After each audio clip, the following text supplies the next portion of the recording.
Sí, puedes apagar.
Hola, buen día a todos. Es un gusto recibirlos en este cierre del ciclo Evolución 2020, que la Comisión de Transformación e Innovación Multimedia que presido ha organizado con el auspicio y el aporte financiero del Facebook Journalist Project.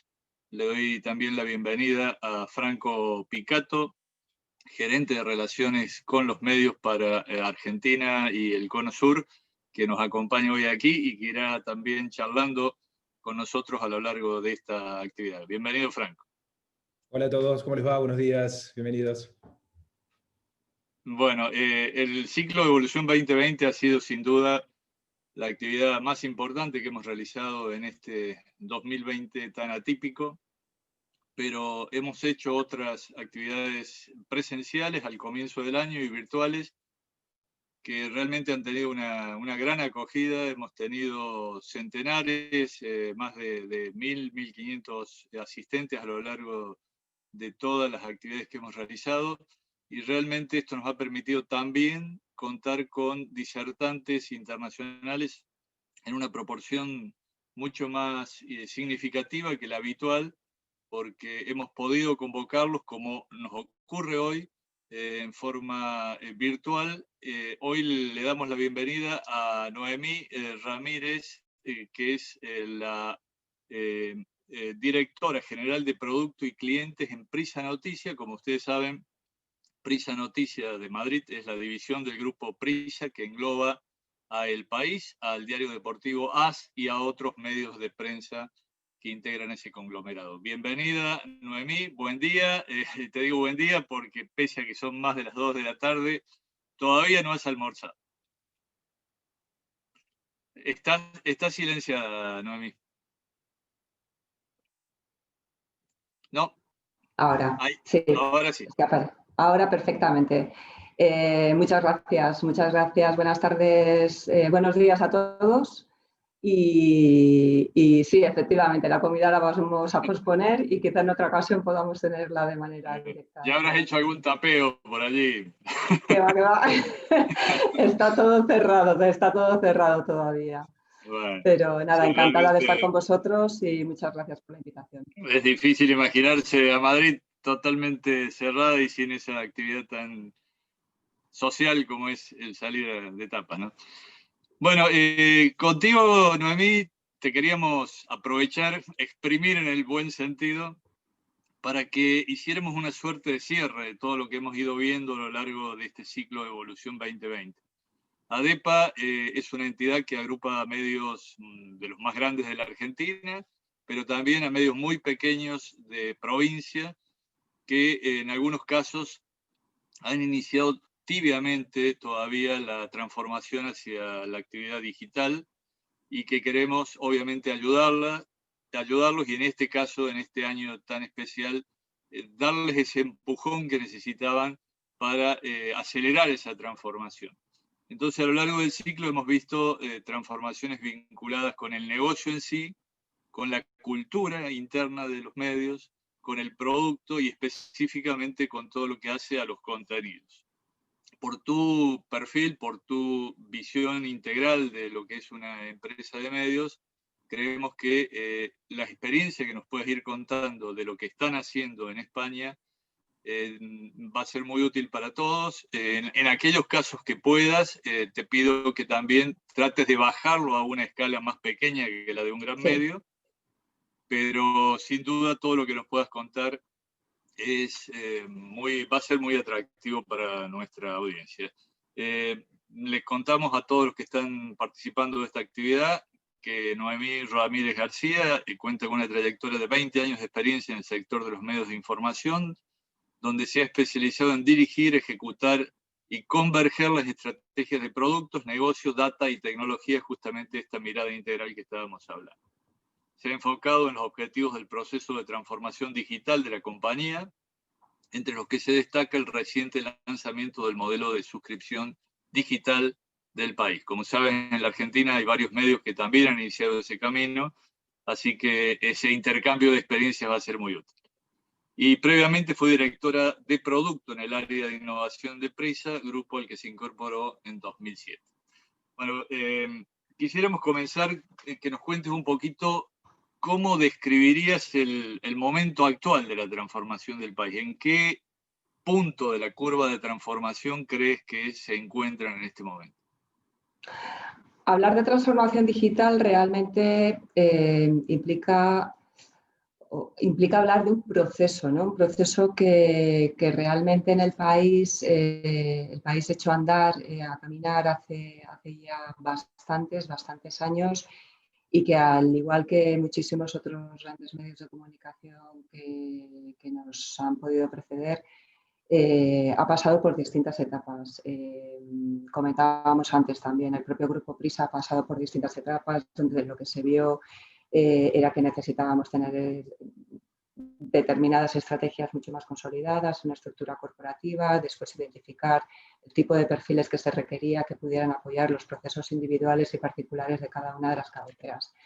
Nosotros ahora mismo, en el caso concreto del país, digamos que echando la mirada a lo que han podido ser los últimos 6-7 años, porque nos podríamos ir hacia casi el cuaternario, no tanto, pero bueno, sí que podríamos estar incluso hablando de hace 20 años, en el año 2000 ya existía una redacción digital, ya disponíamos ya hicimos una incursión en el modelo de la suscripción que demostró que el mercado todavía no estaba maduro y dimos marcha atrás, ¿no? Dicho eso, nosotros... Tal vez esa primera experiencia tal vez fue mal enfocada. ¿Crees que hubo un error en la estrategia en ese momento de cómo fue planteada? Yo no me atrevería a juzgar experiencias pasadas en base a lo que ya sabemos a día de hoy. Creo que las premisas que en su día se pudieron manejar indicaban que tenía sentido poder caminar en esa dirección y la realidad fue clara a la hora de demostrar pues, que quizá la base de público objetivo al que te podías dirigir no era lo suficientemente escalable. Día a día y todavía aún estamos hablando de los procesos actuales transaccionales que están cuajados de puntos de fricción y estamos hablando desde el año 2021, con lo cual quiero imaginar que la tecnología quizá que se pudo emplear en el año 2020 pues podía cubrir esas necesidades básicas del ciclo de contratación de un producto, pero muy probablemente era una tecnología que nada tiene que ver con la que tenemos a día de hoy. Por tanto, valorarlo con las premisas que tenemos y con la realidad actual del siglo XXI, yo no me sentiría cómoda, no me sentiría cómoda haciéndolo. Sí que es cierto que efectivamente creo que el aprendizaje probablemente más evidente fue que no era el momento, y que por tanto había que trabajar un planteamiento de dar a conocer el producto de una manera distinta y de crear y conformar y consolidar una audiencia estable sobre la que, llegado el momento, se pudiera trabajar un modelo de relación directa con ese usuario final y hacerle una propuesta de valor que le pueda resultar lo suficientemente atractiva como para decidir que quiere establecer una vinculación estable y más sólida con la marca concretamente. De todos modos, de hecho, paralizó un poco a la prensa española, ¿no? Porque fue de las últimas en Europa que se atrevió a volver a incursionar Sí. en el modelo de suscripciones. Sí, efectivamente. Yo creo que las incursiones que hubo y que los resultados pues, no fueran satisfactorios en ese sentido, no solamente en nuestro caso concreto, sino que lanza un mensaje al conjunto del sector que, unido a otra serie de factores como el hecho de la baja predisposición al pago en el caso de España comparado con otros mercados europeos o incluso también internacionales, el buen desempeño que estaba teniendo también el negocio publicitario digital con sus claroscuros, pero en líneas generales se veía un crecimiento estable en lo que era el sistema de monetización basado en la publicidad. Bueno, pues en un momento dado pueden explicar que España concretamente sí que haya sido uno de los mercados que ha llegado con mayor retraso o que haya activado con mayor retraso los modelos de suscripción, donde tenemos, ha habido pioneros que nos han, por supuesto, abierto puertas en Estados Unidos, en Reino Unido, en Alemania, en Francia, en Italia y, por supuesto, también en Argentina. O sea, Clarín, La Nación, han sido dos grandes medios que en ese sentido han ido por delante de nosotros. Y en este momento, no sé si nos puedes compartir algunas cifras, pero ¿cuál es la proporción de ingresos digitales y cuáles impresos en la estructura general del país o de Prisa? Quizá tenga más sentido poder hacerlo desde el punto de vista de la parte publicitaria, que hasta ahora ha sido la vía de ingresos dominante, ¿no? Nosotros en la parte de publicidad, digamos, la publicidad digital representa un porcentaje, solamente hablando en la parte digital, realmente fortísimo de lo que compone la tarta de composición de nuestros ingresos digitales, superior al 80%, Y en el año 2020 esa distribución entre lo que aporta la publicidad y lo que están aportando la publicidad, digamos, procedente del producto impreso y la del producto digital, lo que hemos constatado en el año 2020 ha sido un crecimiento más acelerado en la publicidad digital, unido también a la caída de ingresos que ha habido en la publicidad derivada de la crisis ocasionada por la pandemia. Podemos estar hablando de una distribución de un 70-30 a favor de la publicidad digital sobre la publicidad impresa. Y realmente eso creemos que es algo que está aquí para quedarse y que coincidiendo también con la activación del modelo de suscripción digital, que tiene, entre otros objetivos, el objetivo de ayudarnos a diversificar nuestras distintas líneas de ingresos y a mitigar esas dependencias que tenemos también desde el punto de vista de la inversión publicitaria y hacerlo de manera compasada. Yo creo que el modelo de suscripción digital es un modelo que realmente tiene un impacto transformador en el conjunto de la compañía y que también desde el punto de vista del modelo de comercialización publicitario plantea no solamente retos sino también oportunidades y que deben ser gestionados de manera estratégica mirando en el medio y largo plazo. Hey, Franco, te quiero hacer una pregunta, mientras tanto voy revisando la de los asistentes. Sí. Y gracias por tu participación en esta reunión, la verdad es que nos sentimos muy honrados por esto.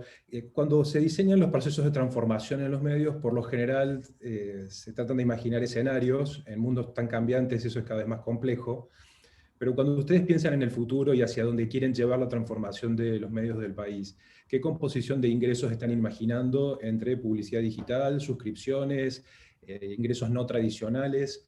¿Cuál es esa foto hacia la que quieren llevar a la organización y a los equipos de trabajo? Realmente el peso que pudiera tener cada una de las líneas de ingreso es algo que tendremos que ir modulando también a medida que se vayan desarrollando pues las distintas iniciativas que tenemos preparadas, ¿no? Y luego también la curva de aceleración que puede haber en todas y cada una de ellas a nivel individual. Es decir, la pandemia nos ha demostrado que esa pendiente que se veía y que esa tendencia a la baja que estaba muy presente ya en el negocio del periódico impreso, pues al final ha tenido también, al menos aquí en España, un impacto muy evidente desde el punto de vista de afectación al conjunto del sector. Es decir, tu cadena de distribución se ve afectada, por tanto, tus proyecciones evidentemente también lo van a estar haciendo.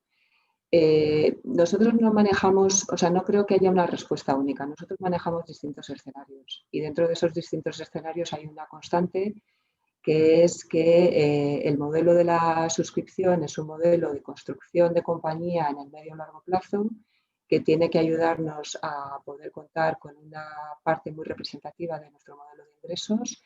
Insisto, en el medio plazo, porque es un proyecto de largo recorrido y que todo forma parte de un proceso y que mientras tanto lo que tenemos es, por otro lado también, que incentivar todo el modelo de publicidad digital, pero de una manera radicalmente distinta como se ha venido haciendo hasta la fecha y donde toda la estrategia comercial que nosotros podamos desarrollar basada en la activación y en la explotación de los datos de primera parte está muy presente en nuestro recorrido y en nuestra andadura.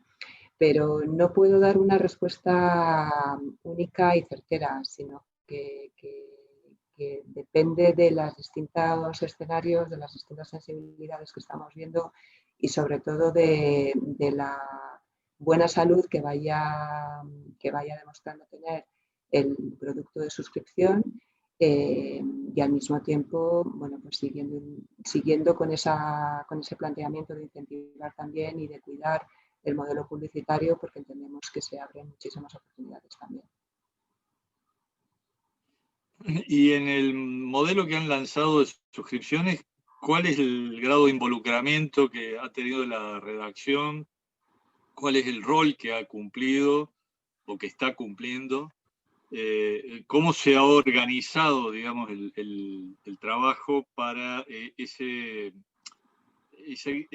modelo cross-funcional, digamos, en donde tiene que haber participación de distintas áreas de la empresa y todas con un objetivo muy claro y apuntando a lograrlo. Pues nuestro modelo, a diferencia de otros grandes medios europeos que han optado más por un modelo freemium y donde, como sabéis, el rol de la redacción, digamos que es mucho más determinante porque ellos intervienen de una manera muy directa en la identificación de los artículos que se vinculan a esa oferta premium para el suscriptor. El nuestro es un modelo poroso donde realmente uno de los valores que ofrecemos al suscriptor es la posibilidad de contar con un acceso ilimitado a toda la producción editorial. De alguna manera eso también implica que las reglas de negocio se delegan en la propia intensidad y en el uso y consumo que hacen los lectores de nuestro producto. Y la intervención de la redacción en ese sentido no resulta tan evidente como sí que puede serlo en otro tipo de modelos. Sin embargo, nosotros, y pese a que esa fue la opción que decidimos como compañía, la redacción ha participado de manera muy activa en toda la definición del propio proyecto, en el dimensionamiento de la oportunidad, en la identificación de los elementos o en la manera incluso gráfica y creativa que teníamos de hacer llevar nuestra propuesta a los lectores. En la propia, incluso también definición de la propia campaña de comunicación. Y donde siguen trabajando de manera absolutamente activa es también en la propuesta del modelo de registro. Antes de lanzar el modelo de la suscripción, que lo activamos, bueno, el muro se activó en el mes de mayo de 2020, pero ya en julio del año 2019, del verano anterior, activamos una propuesta de registro para poder leer artículos que a nuestro modo de ver podían resultar muy interesantes para lectores más fieles y que tuvieran pequeño impacto desde el punto de vista de pérdida de páginas vistas. Es decir, en ese sentido, realmente ese modelo de registro es un modelo de registro freemium y es un modelo de registro en el que trabajamos muy de cerca la relación entre el área de data y analítica y la redacción para poder ofrecerles información respecto a cuál es la mayor o menor propensión por tipología de contenido que producimos, cuáles deberían ser los porcentajes de vinculación al registro que vemos óptimos desde el punto de vista también de la captación de registro y atendiendo a los objetivos de negocio que tenemos. Y ahí hay un área de colaboración muy intensa donde realmente es la redacción quien acaba realizando ese trabajo. Pero llevas toda la razón a la hora de describir cómo hemos abordado nosotros el proyecto. Es un proyecto que ha tenido un liderazgo desde la parte más de gestión y de negocio, pero lo hemos hecho abierto y partícipe al conjunto de la compañía, porque realmente es un proyecto de compañía. Y las cabezas visibles, el director del periódico actual, Javier Moreno, y la directora hasta hace unos meses, Soledad Galloyat, y el consejero delegado han sido las caras visibles y destacadas del avance de la iniciativa. ¿Y de qué manera gestionan y operativizan, digamos, la relación con los suscriptores? ¿Qué área es la que se ocupa de mantener un diálogo con ellos, de tratar de involucrarlos en el proceso? El área de clientes. El área de clientes es un área de nueva formación. Se podría decir que puede resultar una escisión de las clásicas áreas de marketing, pero hemos creado un equipo propiamente de clientes donde trabajamos, por un lado, acciones específicas de captación, siguiendo un modelo bastante clásico y bastante convencional en ese sentido. Un área y un equipo especialmente dedicado a acciones de captación. Hay otro área dedicado a acciones de retención y de fidelización. Y luego también tenemos una línea de trabajo específica para toda la parte B2B y de ofrecer ese modelo de suscripción también a empresas y otro tipo de colectivos.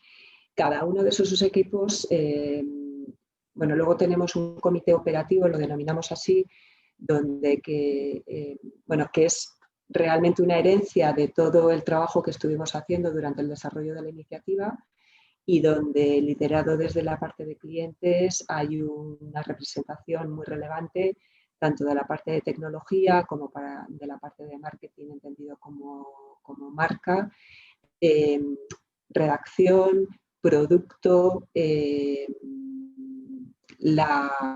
equipo que llevaba anteriormente también la parte de las suscripciones impresas. Lo que hemos intentado es, y data y analítica, lo que hemos intentado fundamentalmente es que todas y cada una de las áreas que tienen que intervenir en la ejecución y donde se anticipa que va a haber un impacto desde el punto de vista de lo que significa la parte de suscripciones, se sienten a la misma mesa. Y ello también amplía y aplica al equipo comercial. Es decir, pese a tratarse de un modelo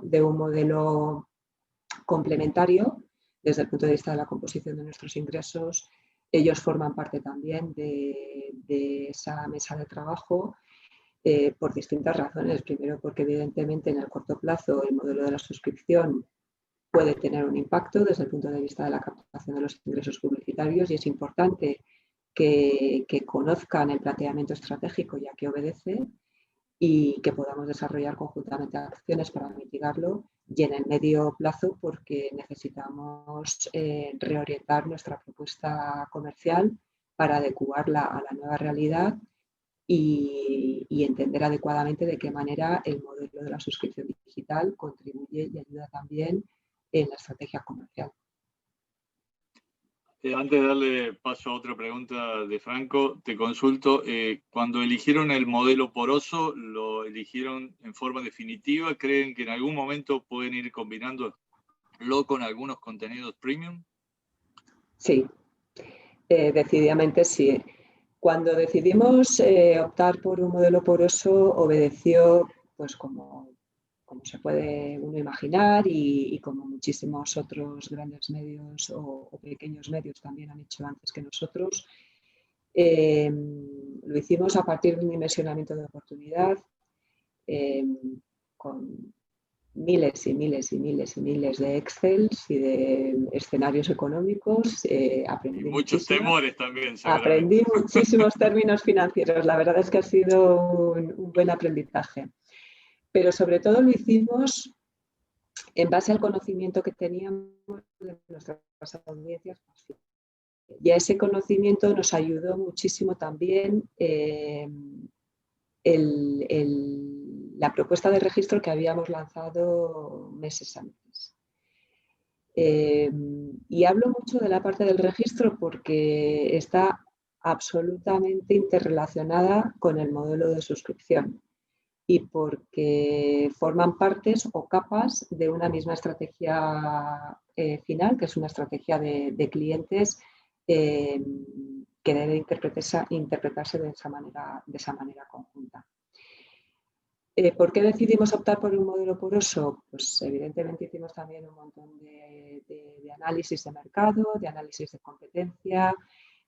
Concluimos que efectivamente los modelos porosos tienen una mayor penetración en los mercados en Estados Unidos y en el resto de mercados americanos y los modelos freemium parecían ser la opción preferida por los mercados europeos y donde incluso medios que habían arrancado como modelos porosos habían evolucionado hacia un modelo freemium. Entendemos que ahí puede haber consideraciones de tamaño de mercado, de barreras lingüísticas, donde en un momento dado alcanzas esa meseta de captación y necesitas reorientar tu planteamiento de suscripción porque llega un momento en el que ya has convertido a los lectores fieles y va a ser difícil que puedas seguir creciendo y necesitas ofrecer o ampliar esa base de posibles suscriptores a los que dirigirte. Nosotros estábamos en una situación que podía resultar intermedia entre un mercado americano y un mercado europeo, porque el grueso de nuestra audiencia leal reside en España, pero el español es una lengua de ámbito global o cuasi global. Y por tanto, en ese sentido, entendíamos que había ventajas desde el punto de vista del modelo poroso, que es el que finalmente acabamos optando y donde además también vimos que lo importante era comenzar a trasladar la cultura de la suscripción a la compañía y el modelo poroso en ese sentido tenía una introducción más sencilla, tenía una entrada más fácil de cara a la redacción porque no obligaba a tener que activar al tiempo procesos de valoración de por qué este artículo sí, por qué este artículo no. Lo hicimos con el convencimiento de que el modelo que tenemos a día de hoy será muy distinto del modelo que tengamos dentro de medio año o dentro de un año y donde las tendencias de mercado y de quienes nos han precedido, y insisto muchísimo en ello, vienen a demostrar que ahora mismo pues, hay que hacer una especie de máster para entender las distinciones entre lo que es un modelo híbrido, lo que es un modelo dinámico, pero bueno, productos y cabeceras con mayor experiencia y con un planteamiento más maduro han caminado en esa dirección y entendemos que evidentemente nosotros también. Y bueno, actualmente contamos con un modelo híbrido en el sentido de que el registro es freemium y el producto de suscripción transaccional es poroso. Pero creemos que sí, que efectivamente en un medio plazo caminaremos en esa dirección. Noemí, si tuvieras que imaginarte un escenario en el que te tocara liderar la transformación de medios regionales, de cabeceras Sí. de provincias o de estados, de escala, de acceso geográfico a determinadas regiones. ¿Qué modelo de pago por contenidos te imaginas que funcionaría mejor en ese contexto? ¿Cuáles serían tus primeras decisiones? ¿Qué oportunidades de colaboración? Pues mira, yo creo que hay un elemento importante y es que ahora mismo la industria en su conjunto está tan focalizada en el modelo de suscripción que quizá en ocasiones perdemos la referencia de que la suscripción es un modelo más dentro de lo que debería ser un planteamiento quizá más amplio de modelos económicos basados en la relación con el lector. Y por tanto tendemos a hablar únicamente de suscripción cuando hay otro tipo de fórmulas como puede ser la membresía que muy bien pudieran funcionar en medios con fuerte implantación local y donde la importancia que se le concede a la comunidad y a esa prensa local puede encajar.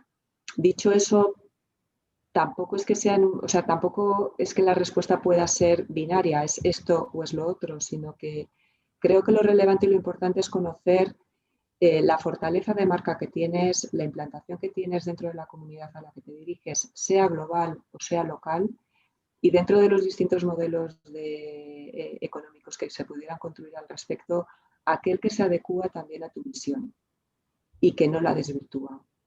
Y en ese sentido, pues hay buenísimos ejemplos de lo que otros medios nativos digitales también han podido hacer, donde la fórmula, bueno, pequeños y no tan pequeños, es decir, tienes el caso de Guardian, por ejemplo, que tiene un modelo de suscripción, pero que realmente lo apalancan de manera muy sólida y ponen por delante el modelo de membresía. El modelo de membresía yo creo que es un modelo muy interesante para empezar a caminar en ese sentido por parte de medios, insisto, que puedan tener una implantación local y un alcance más reducido, porque el modelo de la suscripción es un modelo también de escala. Eso también hay que entenderlo. No tiene la escala del modelo publicitario, pero desde el punto de vista de la valoración de su sostenibilidad es un modelo de escala, como todo en digital, por otra parte. Entonces, yo insisto mucho en los modelos, en los modelos que te permiten establecer una relación directa con ese usuario, ser propietario de esa relación y que te permiten tener un conocimiento muy dedicado de tu audiencia para dirigirte a ella con fórmulas cada vez más pegadas a los intereses y que respondan a sus necesidades. A mí, para ir cerrando un poquito esta parte de transformación del negocio en sí, En el mundo de la publicidad digital, ¿cuál es el peso que vos ves a futuro entre la publicidad programática, la publicidad por redes? ¿Qué transformación en todo caso debería tener las áreas comerciales de los medios? Pues es una pregunta bien interesante porque efectivamente las tendencias lo que vienen a decir a grandes rasgos es que la publicidad digital crece año sobre año, pero que no lo hace para todo el mundo por igual, ¿no? Y bueno, pues realmente un volumen importantísimo de ese crecimiento en las inversiones publicitarias dirigidas a entornos digitales son absorbidas por grandes plataformas que antes que los medios han sabido explotar la data y también dirigirse con una oferta cada vez más segmentada y que se adecúa a los intereses de los anunciantes. Por tanto, la publicidad digital clásica display, sin más, pues la tendencia es que vaya cediendo espacio al crecimiento de la programática, que en Estados Unidos ya tiene un peso muy relevante, que en Europa también lo tiene en mercados que van por delante del mercado español. Y en nuestro caso, pues efectivamente lo que estamos viendo es año sobre año crecimientos muy destacados en la parte programática, que a la hora de la verdad lo que implica es que esos equipos comerciales necesiten adecuar su perfil también e incorporar habilidades, destrezas, capacidades, conocimiento procedente del ámbito de la tecnología, porque la venta programática es una venta publicitaria automatizada donde hay cantidad de elementos interconectados en toda la cadena de valor y que requiere de un conocimiento muy profundo y de una comprensión muy profunda de cómo se opera en ese entorno hipertecnificado. Entonces, yo quizá es la característica que veo más necesaria en la incorporación de nuevos perfiles y en la transformación que debe continuar haciendo los equipos comerciales entendidos como los que tienen una conexión más directa con el mercado publicitario. Sería mi primera valoración, es decir, altísima sensibilidad a la data, y altísima sensibilidad también al conocimiento técnico. Porque lo que se transforma es el estilo de venta fundamentalmente. Sí. En el país la venta de publicidad a través de plataformas como Facebook, Google y otras tiene un peso importante. La venta programática tiene un peso cada vez más importante. Estamos ahora mismo como en torno a un 30%. Y dentro de la programática, al final también hay que distinguir lo que podría ser una venta directa programática de una venta indirecta, donde efectivamente sí que trabajamos con otro tipo de plataformas, con el inventario de Google, evidentemente, porque tiene una presencia prácticamente... es imposible que no puedas trabajar con Google en el mercado publicitario español. Y con Facebook también tenemos un planteamiento de trabajo a través de la monetización de Instant Articles y bueno, realmente eso lo tenemos centrado, focalizado en lo que es la venta indirecta programática. Pero sí, el peso que tiene actualmente programática en su conjunto representa aproximadamente el 30% de los ingresos de publicidad digital. Te pido que te saques un sombrero y te pongas el de innovación porque vamos a empezar a hablar un poquito de cómo organizan ustedes el proceso de desarrollo de productos digitales, es decir, desde la idea hasta el lanzamiento, cómo incluso es la retroalimentación con las audiencias para tratar de ir perfeccionando ese producto. Pues quizá lo puedo ilustrar con ejemplos concretos, ¿no? Por ejemplo, lo que se ha hecho en la parte de registro o lo que estamos haciendo también en la parte de suscripción. Nosotros trabajamos mucho con planteamientos.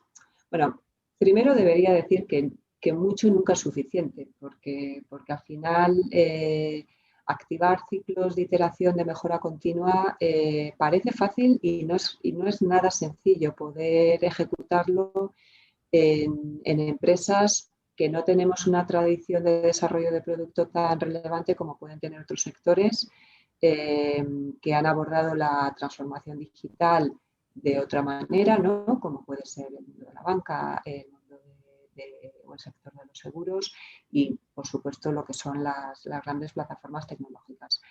Pero lo que hacemos a partir de esa primera idea, tenemos una mezcla, es decir, me encantaría poder decir, sí, somos super agile, hacemos continuamente prototipados. Pues la verdad es que no. Sabemos que ahí necesitamos probablemente mejorar y ganar agilidad. Pero si os dijera lo contrario, pues primero me estaría engañando a mí misma.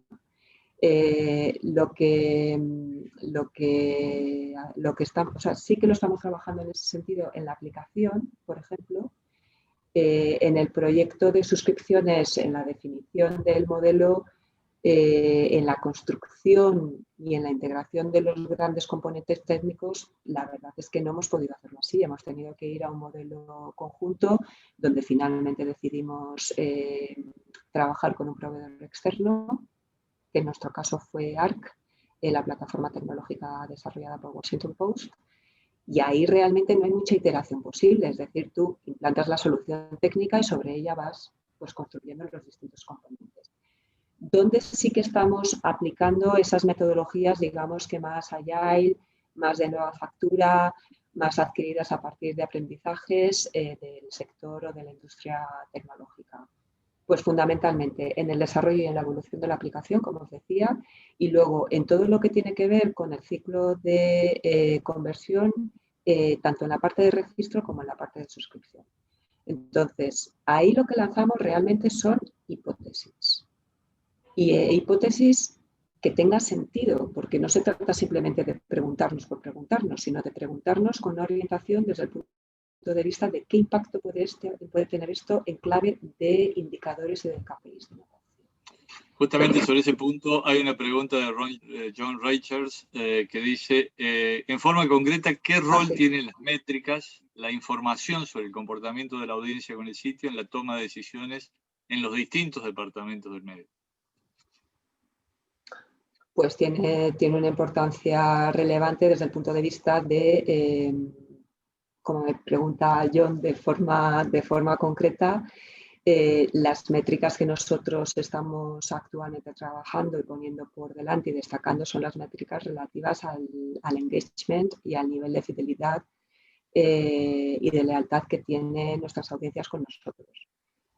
A la hora de tomar decisiones, por ejemplo, respecto a qué artículos entendíamos que tenía sentido vincular a la estrategia de registro, lo hicimos desde la óptica de cuáles eran aquellas tipologías de artículos que resonaban mejor y de manera más directa y en proporción mayor con nuestras audiencias más fieles, entendiendo que de esa manera podíamos tomar decisiones que nos ayudaran a captar un mayor volumen de registros.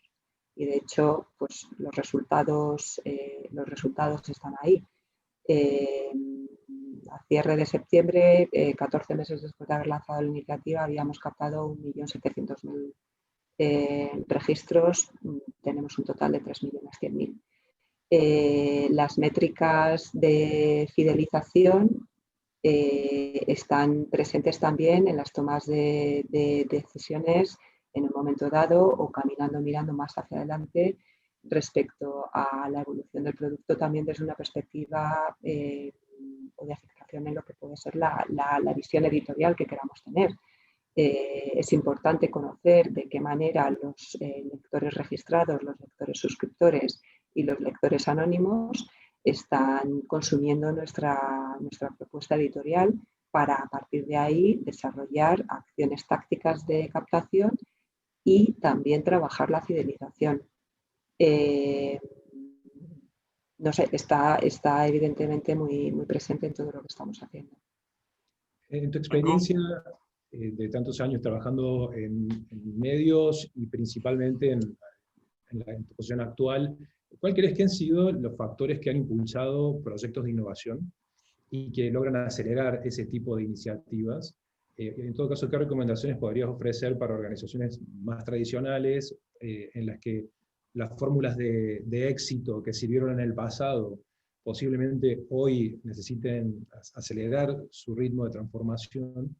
¿dónde crees cuáles son los botones o las palancas organizacionales que habría que mover para impulsar esa innovación? Pues fundamentalmente facilitar espacios para la toma de decisión por parte de los equipos más operativos, marcar directrices generales, pero dejar que las ideas afloren de abajo arriba y que no vengan tan teledirigidas de arriba a abajo. Voy a emplear un verbo que está muy, muy de moda últimamente, que es empoderar, pero fundamentalmente dar responsabilidad a los equipos sobre lo que hacen. Creo que eso es algo tremendamente relevante.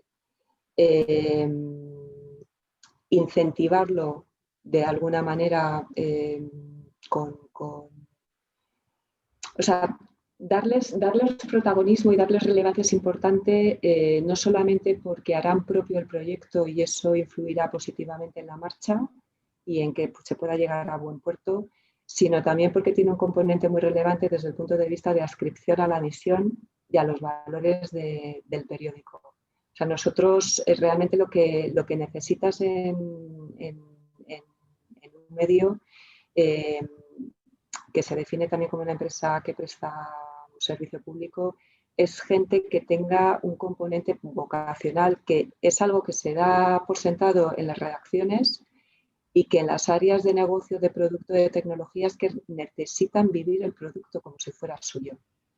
Y esa adscripción tan fuerte, ese hacer tuyo el proyecto, unido a una curiosidad innata por mejorarlo y por avanzar, y por facilitarle la vida también al lector, está en la base del desarrollo y de la innovación.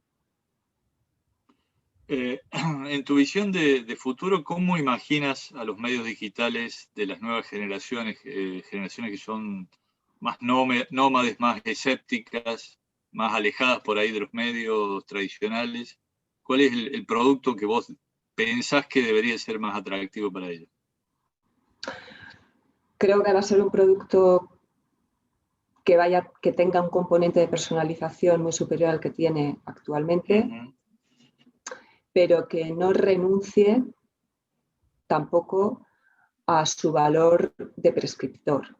Es decir, los medios de comunicación al final tenemos un rol que no me quiero ir a los manuales de periodismo de marcar la agenda, ni mucho menos, pero eso está ahí y forma parte de lo que somos y forma parte de nuestra naturaleza. Y no creo que sea algo excluyente o contradictorio con el hecho de que el producto debe adecuarse también a los nuevos hábitos de consumo digital que requieren también o que lo que nos están demandando son experiencias cada vez más personalizadas. Entonces, una conjunción entre una propuesta que te marque lo relevante, que te marque la jerarquía informativa, que creo que es algo que también está siendo demandado en este mundo de ruido, de medio verdades, donde cada vez resulta más complicado poder distinguir lo que es relevante de aquello que puede ser relevante, pero para comunidades mucho más específicas. Creo que ese carácter prescriptor de marcar la jerarquía se está recuperando. Y yo creo, sinceramente, que lo que el empuje tan relevante que ha habido en el consumo de medios de empresas que invierten en periodismo, que cuentan con equipos, que tienen una visión de lo que es el periodismo, como consecuencia de la pandemia, al menos aquí en España y en el conjunto de Europa, es una muy buena noticia para el sector de la prensa.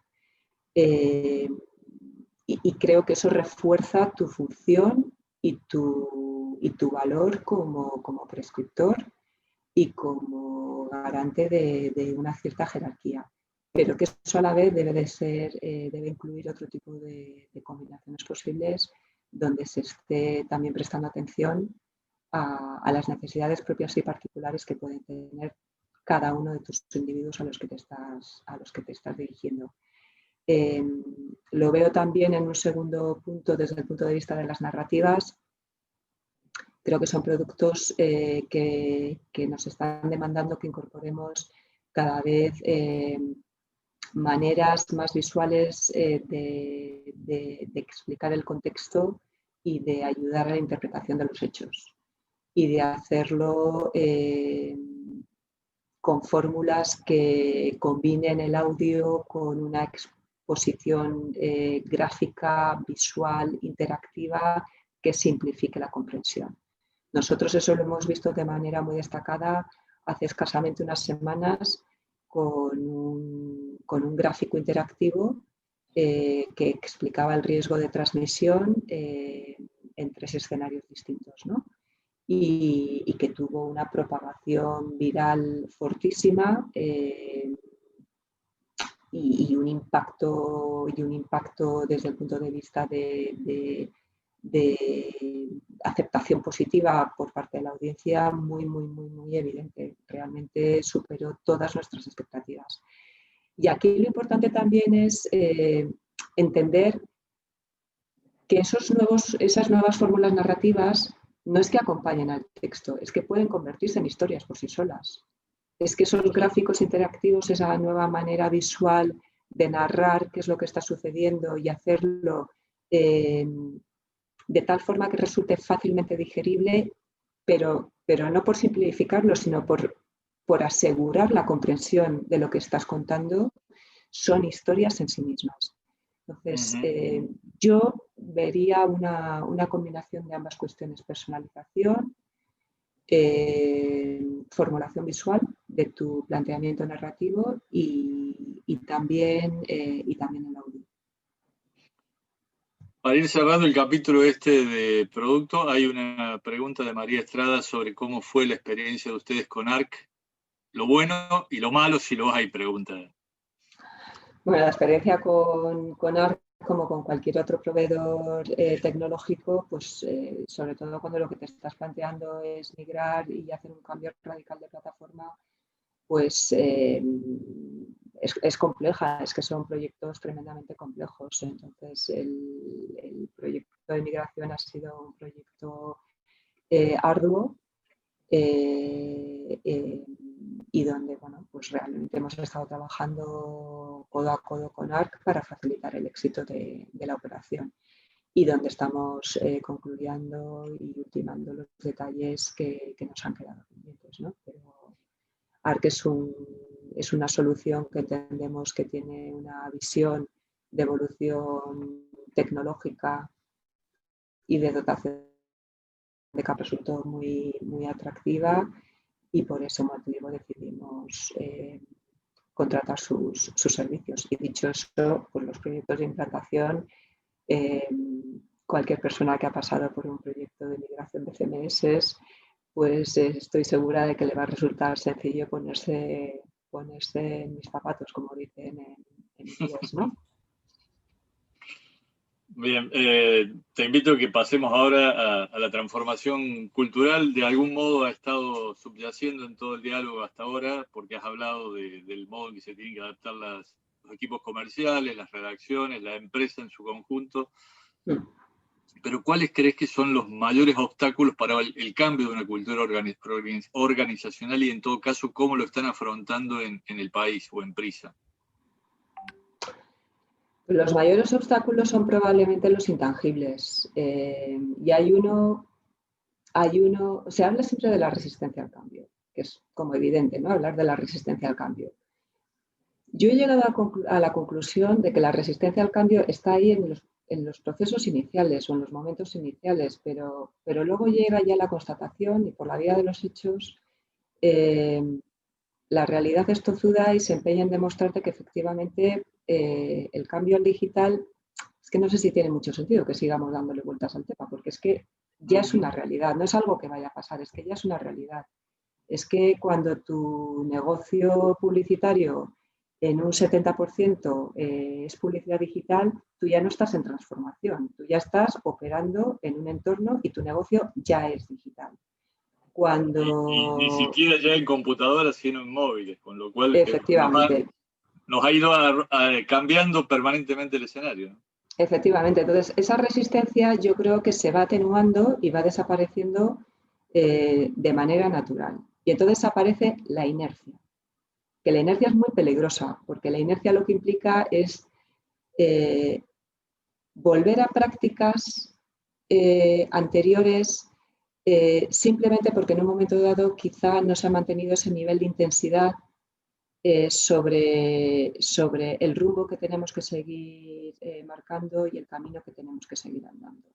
Entonces, es que es muy humano en un momento dado a alguien que está dando salida a una propuesta editorial en un soporte impreso y en un soporte digital, y donde los ritmos del producto impreso marcan tantísimo la dinámica diaria de trabajo, hay que estar insistiendo muchísimo, destacando mucho el mensaje, explicando, divulgando por qué es importante que sigamos en esta dirección, porque si no, en el momento que se levanta un poquito el pie del acelerador, es absolutamente humano que volvamos a nuestros procesos anteriores. Entonces, para mí, uno de los mayores obstáculos y una de las mayores dificultades es mantener un nivel de tensión creativa y positiva que reduzca el riesgo de inercia, de vuelta atrás, pero que se explica muchas veces en clave del propio contexto. Y luego también creo que otro de los obstáculos u otro de los factores es la falta de comunicación, que es otro intangible, ¿no? La puedes operativizar. ¿Cuántos boletines envías semanalmente? ¿Cuántas reuniones tienes? Nunca van a ser suficientes. Pero la comunicación de por qué esto es importante, por qué es necesario que todo el mundo lo haga propio y forme parte de este proyecto, está ahí. Y eso resulta más sencillo cuando eres capaz de operativizarlo a través de métricas y de simplificar las métricas. Porque también en este sentido te puedes encontrar con un doble mensaje que este sí que es binario y es excluyente. En ocasiones habremos escuchado desde el no tengo datos, es que no tenemos datos. No tenemos datos para tomar las decisiones. Y al día después lo que te están planteando es tenemos tantos datos que estamos absolutamente abrumados y no somos capaces de navegar entre el conjunto de datos que tenemos. Entonces, ir adaptando también las métricas a la realidad del momento que vive el negocio para que no haya una sobreabundancia de datos que confunden. Efectivamente. Es decir, ser capaces de todo el conjunto de datos que tenemos, hacer una depuración máxima de los que son realmente relevantes, poco en aquellos que son relevantes para los distintos equipos y para las distintas áreas. Y al final la redacción lo que va a necesitar concretamente va a ser una lectura muy clara, muy sencilla. Los equipos directivos en redacción van a requerir pues unos análisis más detallados, más precisos. Pero tener 2, 3 puntos máximo relevantes en los que centrarse y que les ayuden a entender también la marcha del proyecto en su conjunto es importante. Y luego otro cuarto punto que creo que es también importante es abrir las iniciativas y hacerlas de manera muy transversal. Es decir, intentar no trabajar de esa manera clásica, convencional, donde teníamos esa clásica distinción entre Iglesia y Estado, la redacción, el negocio, y ahí los equipos de producto tienen un rol orquestador tremendamente relevante que permita una comprensión de la redacción hacia las claves del negocio y una mayor sensibilidad del negocio hacia las necesidades y los requerimientos de las redacciones. Y cuando canalizas eso a través del consenso en unas métricas y una serie de objetivos y eres capaz de comunicar esos objetivos, no tanto en clave fiscalizadora, sino en clave de por qué son importantes y por qué nos ayudan a construir el presente y el futuro, muchos de esos miedos se disipan y se empieza a trabajar con una dinámica mucho más constructiva y colaborativa también.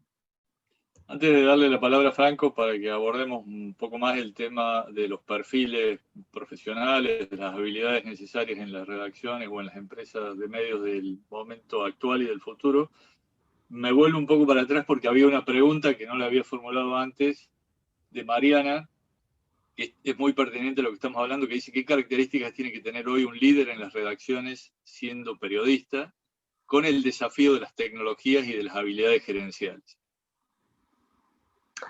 Pues yo lo que diría es que debe aprender otros idiomas y debe aprender a entender por qué esto es importante. Es decir, ¿tiene que saber de tecnología? Pues realmente el saber no ocupa lugar. Es como algo bastante elemental. Yo no creo que tenga que saber de tecnología, pero debe entender la tecnología que le afecta. Y debe entender el ecosistema en su conjunto y debe tener sensibilidad también a entender las claves del negocio. ¿Debe ser un experto en finanzas? No, evidentemente no. Para eso existen los perfiles y los equipos correspondientes. Pero sí que creo que es deseable que tenga una visión muy transversal de lo que afecta y de lo que converge en ese producto digital. Y eso creo que hará su vida más fácil. ¿Franco? Sí, no sé si se escucha. Sí, ahora sí. Perfecto. No, estaba pensando a mí mientras contabas sobre los nuevos perfiles de los liderazgos, y también necesitamos renovar los perfiles en diferentes áreas. Mencionaste áreas comerciales respecto de la publicidad programática, específicamente en el caso de las redacciones. ¿Cuáles son esos nuevos perfiles que crees que son necesarios hoy para generar contenidos relevantes y que conecten con la audiencia? ¿Cómo atraerlos y cómo retenerlos a los actuales, cuando de verdad el contexto se ha vuelto bastante más cambiante, ¿no? Pues mi respuesta aquí es muy directa. Yo lo primero que diría, perfiles de producto. Claramente. Los perfiles en una redacción al final siempre existe esta duda respecto a si el producto reside en la redacción, porque el producto que hacemos es un producto editorial, pero realmente las capacidades de comprensión desde el punto de vista más de habilidades analíticas, etcétera, suelen residir en otras áreas de la compañía. Antes me he referido a lo que, en mi opinión, considero que es un rol muy relevante de los gestores de producto, de los product managers, no solamente desde el punto de vista de la articulación de las distintas iniciativas donde es necesario un trabajo muy intenso y muy fuertemente cohesionado entre redacción y tecnología y otros equipos que pueden resultar absolutamente ajenos a lo que ha sido una redacción convencional, no solamente como rol empastador, como rol orquestador, sino también como agentes del cambio. Es decir, los perfiles de productos son perfiles muy necesarios para poder trasladar esas métricas que en ocasiones pueden quedar como una especie de burbuja o de elemento que saben interpretar solamente las personas muy directamente relacionadas con las métricas o muy directamente relacionadas con el ámbito de negocio, donde tienen más familiaridad con ellas, y de saber aterrizarlas y trasladarlas a lo que tiene de implicación desde un punto de vista, por ejemplo, de estrategias y de acciones tácticas en la parte de desarrollo de audiencias o de descubrimiento de nuevos públicos. Entonces, ahí el perfil de producto tiene un rol también de agente transformador porque ayuda a introducir nociones muy relevantes desde el punto de vista de por qué las audiencias, de por qué es importante descubrir esos nuevos públicos y qué impacto tienen desde el punto de vista también de cómo te ayudan a construir la base y el camino y el embudo y el funnel de conversión. ¿Me explico? Entonces, realmente, para mí es que el producto está en la base de todo, porque son perfiles que tienen una visión bastante holística de todo el planteamiento integral de lo que se hace, que tienen armada o deberían tener armada la cabeza con habilidades analíticas para, en base a las mismas, hacer propuestas de desarrollo que sean medibles y que puedan ser vinculadas a resultados y a objetivos concretos en términos de negocio.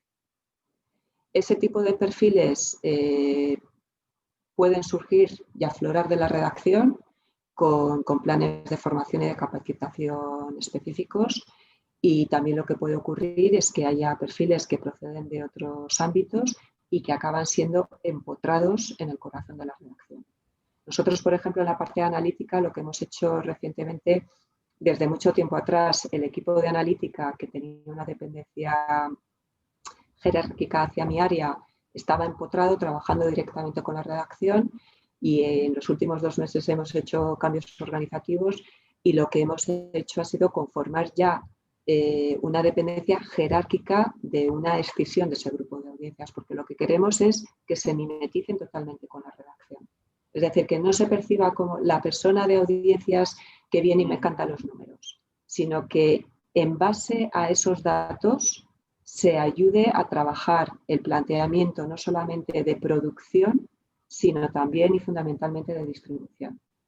De a qué tipo de audiencias nos dirigimos, qué tipo de información nos están dando, cómo podemos incorporar esta información en las siguientes propuestas que hagamos, ¿no? E insisto, eso creo que puede ir en la doble dirección. Puede salir de redacción, pero van a requerir esas habilidades que de manera natural quizá no se dan, o pueden ser perfiles ya formados con una altísima sensibilidad editorial y que puedan tener una entrada muy natural dentro de la redacción.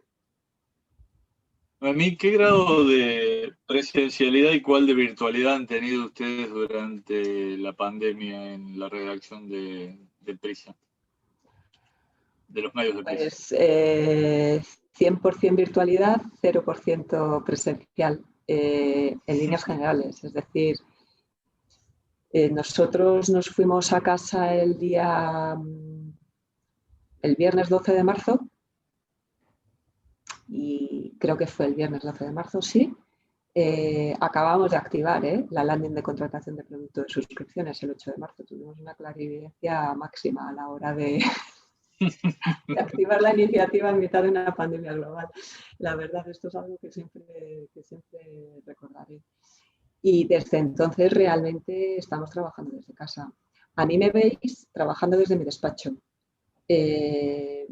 A partir de septiembre un pequeño grupito de personas, pero muy reducido, fundamentalmente de la parte de negocio y de gestión, hemos empezado a venir. Pero mi despacho está en la redacción, y en redacción ahora mismo, de manera habitual, en esta planta estamos otra persona y yo. Por eso tienes el cartel del andén para recordar cuando viajaban. Sí, efectivamente, es la foto que me acompaña, con la foto de la estación de metro de Chueca. Pero nosotros estamos trabajando todavía en modo remoto, y bueno, a la vuelta de las vacaciones de Navidad, y dependiendo de cuál sea el contexto y la situación sanitaria, pues evidentemente tenemos nuestros planes ya desarrollados, definidos, de qué condiciones se tienen que dar para poder volver, cómo lo vamos a hacer. ¿Y cómo imaginas esa redacción del futuro? Yo creo que va a cambiar. ¿Teletrabajo que llegó para quedarse realmente?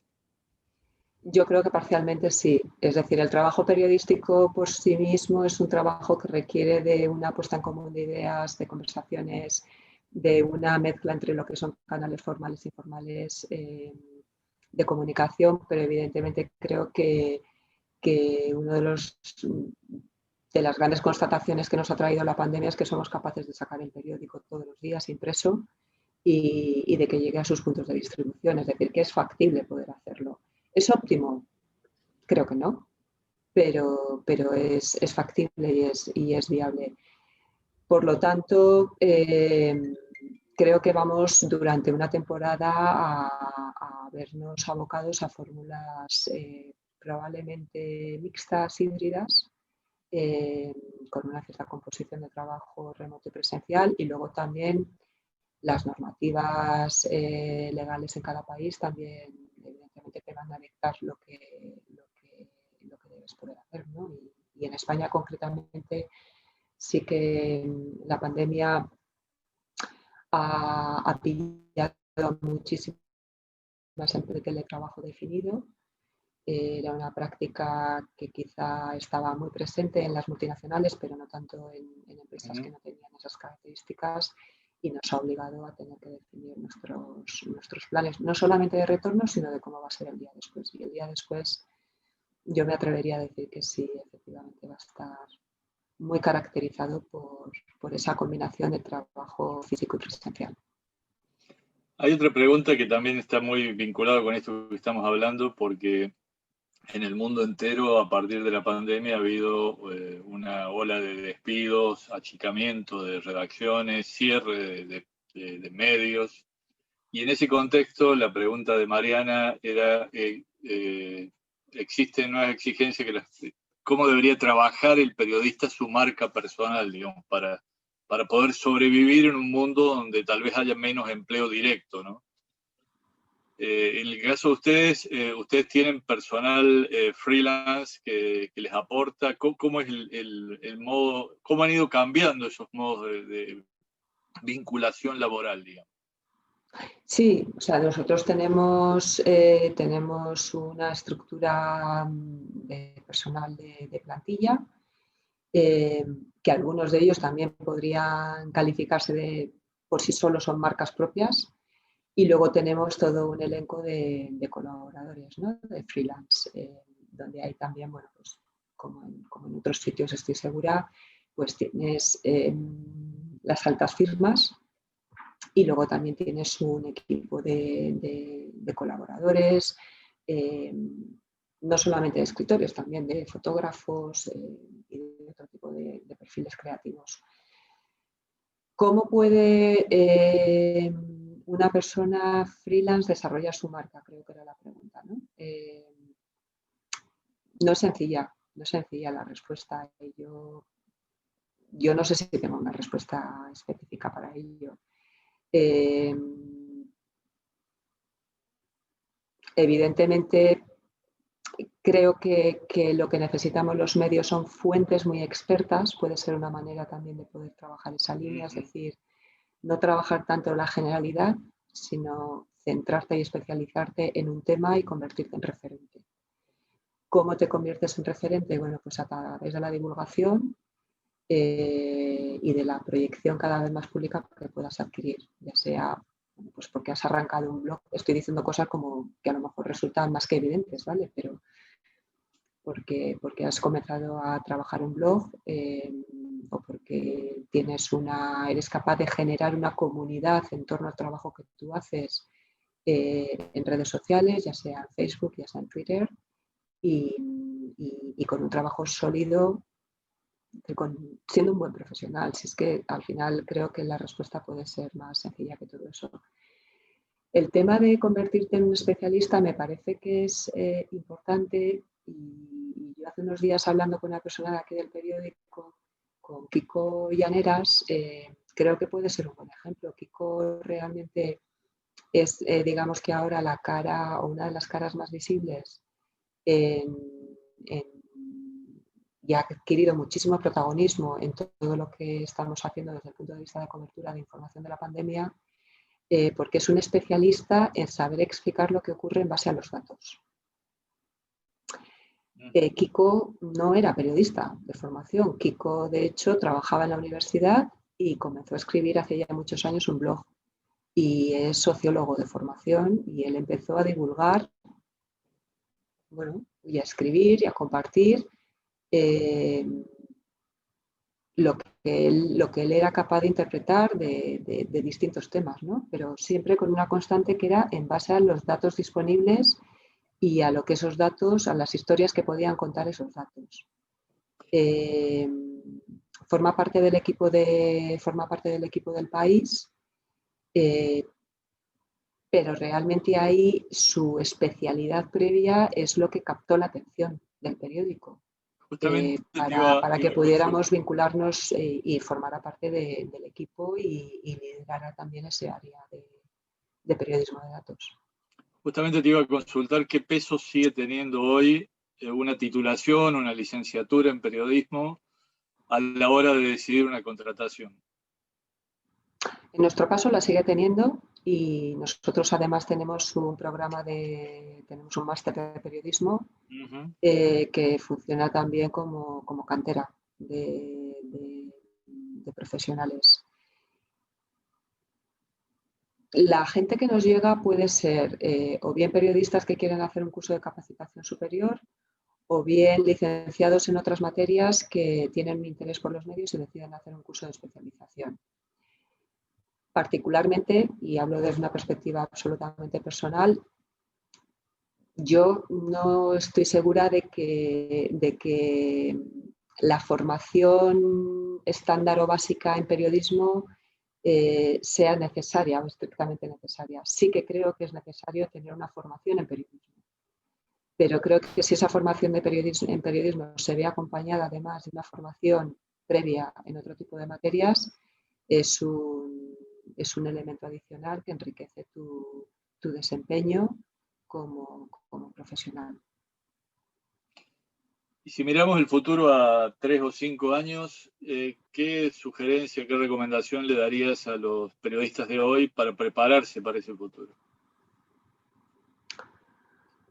Pues quizá yendo un poco a contracorriente, que sean buenos periodistas en el sentido clásico de lo que entendemos por periodismo, que sepan contar historias, que sepan descubrir historias, que tengan esa curiosidad innata que está en la base también del trabajo del periodismo, y que luego aprovechen todas las oportunidades posibles para mejorar y enriquecer la manera en la que cuentan esas historias, y que sepan rodearse y trabajar de manera colaborativa con los perfiles expertos que les van a ayudar a contar esas historias. Es decir, también en nuestra profesión se ha hablado mucho del periodista multimedia.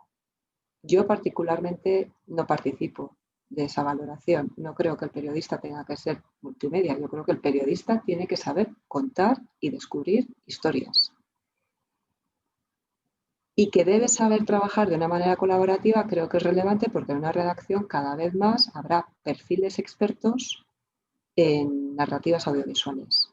De ser capaz de entender por qué esta historia en un momento dado te pide foto, te pide texto, te pide imagen, te pide audio, cómo eres capaz de poder hacer una evolución de esa narrativa, creo que va a ser importante. ¿La tecnología es importante? Sí, la tecnología es importante. ¿Es determinante? No estoy tan segura. Creo que es importante, evidentemente. Creo que es importante que los periodistas que tengan interés por hacer periodismo de investigación basado en datos, creo que les ayuda a saber programar. Pero a la hora de la verdad, quienes van a estar programando van a ser ingenieros que tengan una altísima sensibilidad al periodismo y sean capaces de trabajar codo a codo con periodistas. Entonces, mi recomendación para los futuros periodistas es que no se obsesionen con denominaciones hipertecnificadas, que se centren en los valores esenciales de la profesión, que tengan un conocimiento profundísimo de las materias sobre las que informan, que trabajen y cultiven sus fuentes como siempre se ha hecho, y que adicionalmente tengan, por un lado, habilidades cualitativas de trabajo y de modelo colaborativo, y que adquieran conocimientos en narrativas y en tecnología desde la perspectiva de cómo les ayuda a hacer su trabajo, no porque deban convertirse en expertos en ello. Noemí, hoy es 16 de diciembre de 2025, al menos en mi computadora. ¿Sigue habiendo diarios impresos? ¿De 2025? Sí. Sí, sí. Perdón, 2030, dice acá. Lo vamos poniendo ya más difícil, ¿no? Bueno, lo iremos viendo a lo largo de estos próximos años, ¿no? Pero algún diario impreso yo creo que sí, ¿no? Al final el problema es que sigue habiendo puestos de ventas de diario. ¿Va a haber puestos de venta de diario en en pocos Sí, años. pero bueno, probablemente pasemos por otro tipo de ciclos previos, ¿no? Mientras el periódico impreso siga teniendo un peso relevante también desde el Y en punto de ese vista de los sentido, ¿qué cambios ingresos, crees ahí que estará. debería tener el impreso para subsistir, para prolongar su vida? Sí, es una pregunta muy interesante. Yo tiendo a pensar que el producto impreso va a evolucionar hacia un producto cada vez más elitista, no en el sentido del público al que se dirige, que se me entienda bien, ¿vale? Sino de un producto cada vez más... el producto impreso es un producto que difícilmente puede competir con el producto digital desde el punto de vista de la última hora, de la actualidad. Para cuando el periódico impreso llega al punto de venta, la mayor parte de la audiencia ya lo ha leído, ya lo sabe, ya lo conoce. Entonces, para lo que es el periodismo, digamos, la información puramente de actualidad, lo tiene complicado desde el punto de vista de que cada vez va a haber una mayor adopción del producto digital y esto es algo que ya lo estamos viendo y a lo que estamos asistiendo. ¿Cuál es el valor del producto impreso? Yo creo que es un producto que puede tener una reorientación hacia un público y unos momentos en la semana que requieran o que favorezcan una lectura más reposada, más de análisis, más de introspección, más de contexto y muy probablemente eso pueda estar también vinculado con los tiempos de lectura de fin de semana. Veo más factible una evolución del producto impreso en esa dirección que no un mantenimiento del producto tal y como lo conocemos de lunes a domingo. Creo que vamos a asistir como industria en su conjunto cada vez más a propuestas en las que los periódicos impresos se vayan circunscribiendo a esos momentos de lectura que requiere el periódico como producto impreso como producto finito que es y donde su periodicidad realmente cambie de un diario hacia un producto que se vaya imprimiendo determinados días a la semana. Franco. Quería volver, Noemí, sobre la cuestión del nuevo rol profesional de los periodistas. Mencionabas la importancia de la profesionalización y del conocimiento experto en los temas. Quería conocer tu mirada sobre cómo crees que los periodistas del futuro o del presente deberían manejar los vínculos con su audiencia. Hay como debates en la profesión Sí. respecto a si esto debe estar tercerizado en un equipo de community managers que pueda hacer la gestión de ese vínculo, o si pensás que esto es algo que debe ser también parte del perfil profesional, el vínculo con la audiencia a través de los distintos canales que pueda tener un medio, ¿no? Sí, decididamente la audiencia lo que requiere es ponerle cara a quien escribe la información. Nosotros eso, por ejemplo, lo hemos constatado de manera muy evidente, incluso dentro del propio modelo de suscripción, cuando hemos dado a conocer coberturas editoriales que íbamos a hacer, por ejemplo, de cara a las elecciones de Estados Unidos, en este caso la periodista responsable de dicha cobertura fuera capaz de dirigirse al grupo de potenciales suscriptores o que les cuente a los suscriptores cómo lo hemos hecho, evidentemente tiene un valor realmente tremendo para la comunidad a la que te diriges, porque le ponen cara y voz a esos nombres que les hacen llegar la información. Entonces, la comunidad es importante y el hecho de que el periodista pueda formar parte activa de sus comunidades, yo creo que es un valor muy, muy, muy importante. Ahora bien, luego llega la realidad y es cómo lo operativizas, ¿no? Y ahí es donde realmente nos enfrascamos y existen estos debates a los que te referías, ¿no? Por ejemplo, una pregunta recurrente es, ¿debemos entrar a responder los comentarios? ¿O debemos entrar en las conversaciones que se activan en redes sociales? Y de nuevo, no hay una respuesta única. Pero yo tiendo a pensar que el periodista puede aprender mucho de las valoraciones, de los comentarios, de los mensajes que le llegan por parte de los usuarios, siempre y cuando estos estén realizados de manera constructiva y seamos capaces de separar el ruido de lo realmente esencial, ¿no?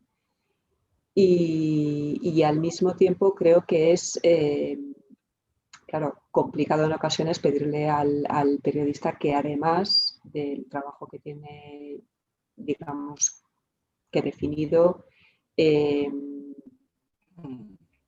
esté pendiente de todas las reacciones. Entonces tenemos que encontrar ese punto de equilibrio de manera que seamos capaces de extraer el valor para mejorar nuestro producto en su conjunto y para que los lectores también forman parte o entiendan que forman parte de una comunidad. Yo es que es algo a lo que le estoy dando también muchas vueltas y no acabo de encontrar la manera en la que eso podría encajar de manera rotunda. Pero, por ejemplo, trabajando de manera muy directa con suscriptores y teniendo reuniones cuando las he tenido antes de activar el proyecto con los suscriptores que teníamos de la edición impresa, no, los suscriptores es que quieren formar parte de tu producto, porque es que ellos entienden que son parte de esa comunidad y de hecho lo son. Entonces, ¿cómo incorporarlos? Es realmente el desafío, pero ellos lo que te dicen, bueno, cositas tan básicas como que les gustaría que sus comentarios aparecieran de manera diferenciada en el hilo de comentarios. Entonces, a partir de ahí, ¿nosotros qué hemos hecho? Pues la capacidad de comentar, que en un momento dado la vinculamos al registro, actualmente la hemos limitado solamente a los suscriptores. Porque para nosotros es una cuestión también de coherencia. Es decir, si los suscriptores entendemos que son nuestra comunidad más fiel, debemos hacer todo lo posible porque sientan que son partícipes de dicha comunidad y poder expresar su voz a través de un canal que ha existido siempre, pero donde se confundía absolutamente todo, puede ser una manera práctica de poder hacerlo. Y luego la otra es ya a título individual, cómo trabajar esa dinámica por parte de los periodistas para poder también o gestionar las conversaciones que se producen, que son además conversaciones tremendamente activas, especialmente en redes sociales también, ¿no? O dar a conocer lo que estamos haciendo a través de otros canales de distribución. A mí, estamos llegando ya a los minutos finales. Me queda una sola pregunta que había formulado Andrés hace ya una hora, pero que en su momento estábamos en otro debate. Pregunta es, desde la visión estratégica, ¿con quién compite el país? ¿Con los otros medios españoles, con los medios de habla hispana en general, incluyendo los de Latinoamérica? ¿Con otras plataformas de pago como Netflix, Disney Plus u otras?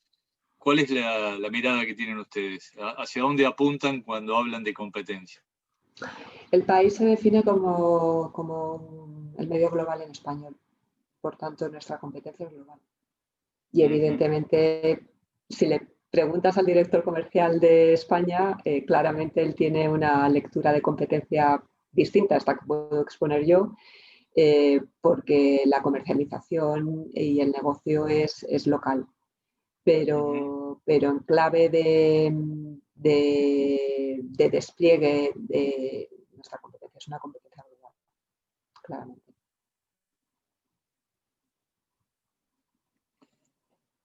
Perfecto. Te agradecemos muchísimo. La verdad ha sido un paneo por todos los temas que hemos venido hablando a lo largo de este año, que seguramente vamos a seguir hablando en los años próximos y probablemente te volvamos a convocar en un futuro próximo para seguir hablando, para seguir compartiendo experiencias.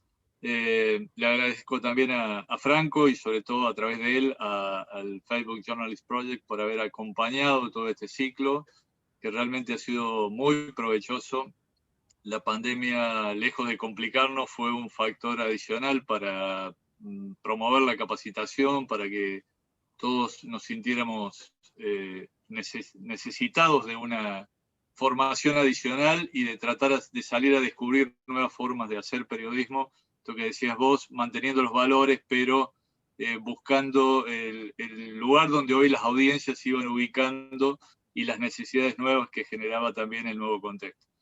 Franco, me gustaría también que dijeras algunas palabras de cierre para todo este año fructífero que hemos tenido, y después le damos obviamente a Noemí para que nos salude y dé también su cierre de la charla. Bueno, Carlos, principalmente agradecerle a Noemí por su aporte. La verdad que ha sido el broche de oro para este cierre del programa. Un programa que organizó ADEPA con más de 32 expertos nacionales e internacionales en los principales temas de la transformación digital de la industria. Fueron 5 meses, más de 700 personas participando del programa. De verdad, para nosotros, desde el punto de vista de la compañía, ha sido un honor tener esta oportunidad de colaboración con ADEPA. Agradecerte a vos como titular de la comisión, a Martín, a Andrés, a Inés y a Clara del equipo. De verdad, una gran experiencia muy enriquecedora que nos ha enseñado a todos a que tenemos oportunidades de colaboración, que no solo es posible hacer los cambios rápidos, sino que también es necesario hacerlos. Ese ha sido el gran aprendizaje que nos deja la pandemia en todas las industrias. De modo que muchas gracias y feliz año para todos. Bueno, a mí, antes de darte paso a ti, les recuerdo a todos que pueden contestar, que les pedimos que contesten en realidad la encuesta sobre esta charla en particular, y si quieren agregar también algo sobre el ciclo en general. Y ahora sí, Noemí, te pedimos un cierre de esta charla, y después te dejamos ir a almorzar. Así puedo decir buenas tardes. Bueno, por mi parte, yo creo que ya va a ser la merienda, pero bueno, no, simplemente por mi parte reiterar el agradecimiento por la invitación.